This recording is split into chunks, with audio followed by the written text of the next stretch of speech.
Vážené dámy, vážení páni, začnem najprv témou, ktorú sme otvorili pred 2 týždňami, a to sú ceny energií. Ceny energií hrozí, že zdražejú výrazným spôsobom pre ľudí a vyzvali sme pána premiéra, aby v tejto veci urobil potrebné kroky, keďže naša vláda na rok 2023 zabezpečila jedny z najnižších cien energií pre domácnosti.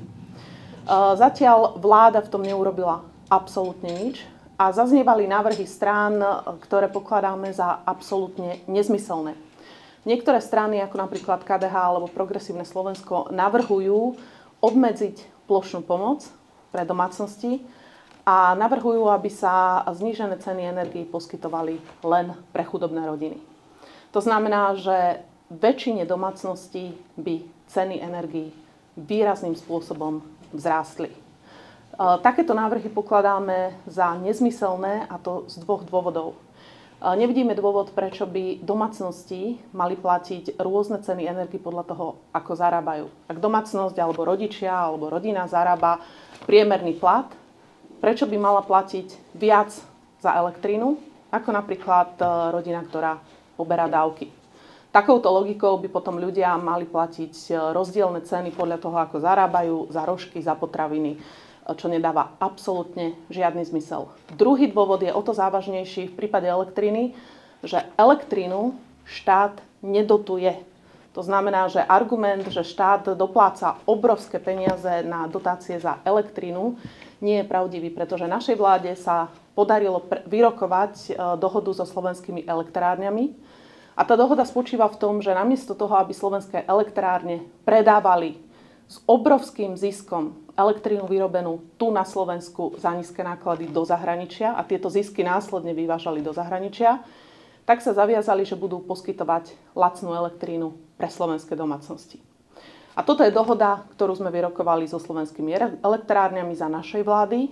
Nestojí to štát ani cent a preto návrhy, že teraz by sa mala obmedzovať plošná pomoc pre domácnosti s energiami, považujeme za absolútne nezmyselné a necitlivé v dobe, kedy stále máme najvyššiu infláciu v rámci eurozóny.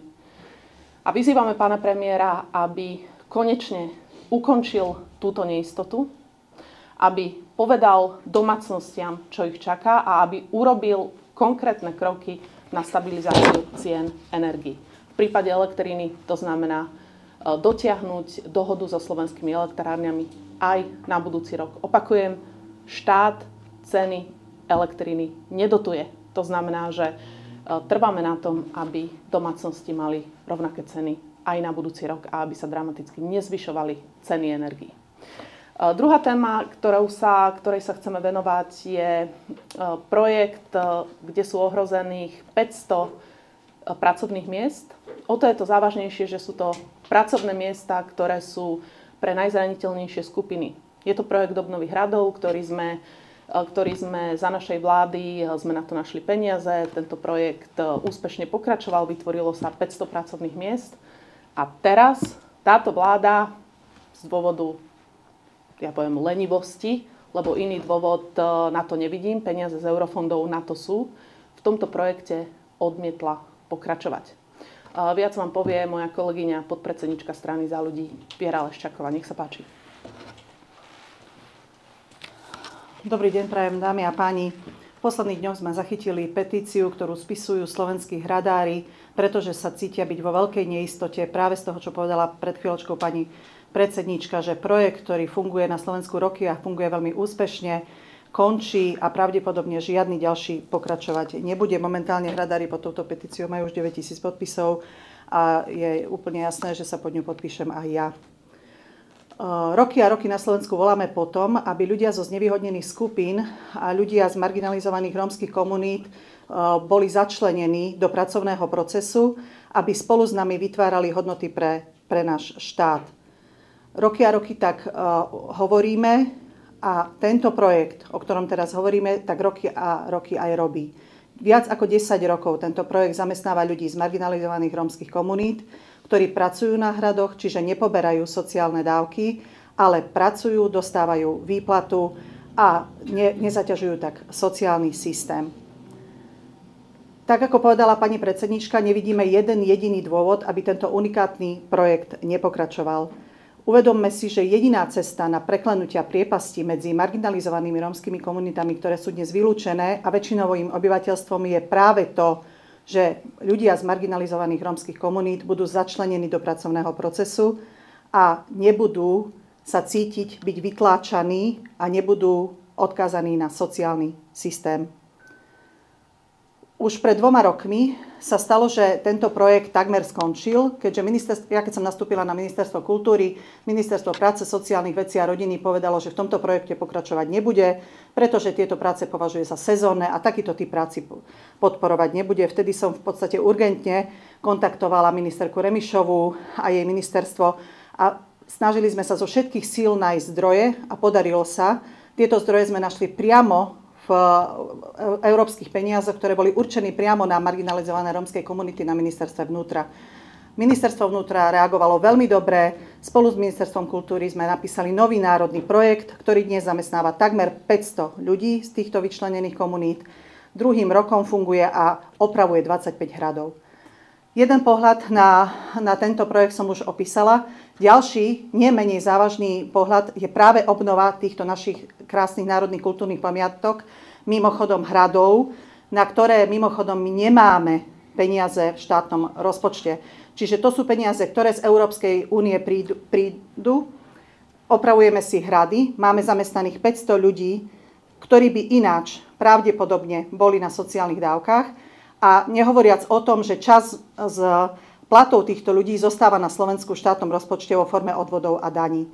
Na tomto projekte v podstate nenájdete chybu. Tento projekt má len klady. Nehovoriac o tom, že títo ľudia sú hrdí. Ja som s mnohými ľuďmi, ktorí sú zamestnaní na tomto projekte, osobne hovorila, sú hrdí na to, že konečne získali prácu. Dokonca máme prípady z projektu, ľudia odchádzajú priamo do stavebných firiem v regióne, čiže nevrátia sa naspäť do sociálneho systému, ale presne projekt splnil to, čo mal, začlenil ich do pracovného procesu. Ja sama žijem nedaleko hradu Veľký Šariš, ktorý úžasným spôsobom napredoval za posledné roky. Naozaj aj za tie posledné 2 roky, keďže tam bolo vyčlenených z ministerstva vnútra 8 miliónov eur na týchto 25 hradov, tak tá obnova je markantná. Jasne ju vidieť, všetkých pozývam, sú prázdniny, aby rodiny s deťmi si prišli pozrieť, ako je preinvestované každé euro z týchto peňazí, ako naozaj padlo na úrodnú pôdu a akými milovými krokmi tieto hrady napredujú. Preto, tak ako povedala pani predsednička, my nevidíme jediný dôvod, prečo projekt, ktorý zamestnáva ľudí z marginalizovaných rómskych komunít, projekt, ktorý zvyšuje cestovný ruch. Ja ako župná poslankyňa viem, že sme schvaľovali záchytné parkovisko pod Šarišským hradom, pretože taký obrovský nárast turistov prichádza do tohto obnoveného hradu. A tu asi netreba hovoriť, aký prínos má takýto nárast cestovného ruchu v rámci regiónu pre daný región. Tento projekt, tak ako som povedala, prináša cestovný ruch a zároveň tento projekt má vynikajúcu čerpateľnosť, kebyže na to pozeráme len čisto z praktických dôvodov, vynikajúcu čerpateľnosť a momentálne po kontrole z ministerstva vnútra aj nulovú chybovosť. Čiže tento projekt, za čo chcem ináč poďakovať človeku, ktorý riadi tento národný projekt, a to je bývalá splnomocnenkyňa pre rómske komunity Klára Orgovánová. Za našej vlády, toľko kritizovanej vlády, ak by išla padnúť zo dňa na deň fabrika s 500 ľuďmi, ktorí sa vrátia naspäť na úrady práce, čiže zo dňa na deň prídu o prácu, tak by vláda zasadla a riešila to ako urgentný problém a som hlboko presvedčená, že by aj riešenie našla. A preto vyzývam aj ministerku kultúry, aj pána premiéra, aby nenechali túto fabriku s 500 ľuďmi, ktorí veľmi ťažko budú hľadať ďalej uplatnenie na trhu práce, padnúť na hubu, a aby jednoducho nenechali tento región a tieto marginalizované komunity upadať ďalej, lebo hovorím znova, jedná sa o fabriku s takmer 500 ľuďmi. Tak ako už bolo povedané, tento projekt má klady, neviem o zápore tohto projektu. A preto prosím, aby vláda neplnila len to, úradnícka vláda, neplnila len to, s čím prišla, že bude kúriť a svietiť, ale aby nenechali zahynúť takýto dobrý projekt. Ďakujem veľmi pekne. Na záver výzva vláde, aby riešila veci, ktoré riešiť má a ktoré sú urgentné. To znamená záchrana 500 pracovných miest pre najzraniteľnejšie skupiny a ceny energií pre ľudí. Toto sú dva závažné problémy. A na druhej strane ale vláda rieši problémy, ktoré by práve že riešiť vôbec nemala. Týka sa to napríklad urýchleného podpísania dodatku v oblasti elektronického mýta, kedy ja pokladám podpísanie tohto dodatku za absolútnu chybu, ktorá nie je v záujme Slovenska. A takisto pokladám za absurdné, aby pán premiér najprv podpíše dodatok, ktorý umožňuje ďalej pokračovať v nevýhodnom systéme elektronického mýta a potom vyhlasuje, že podáva trestné oznámenie. Ak niečo je chaos, tak to je práve toto. Podpíšem dodatok, následne podám trestné oznámenie.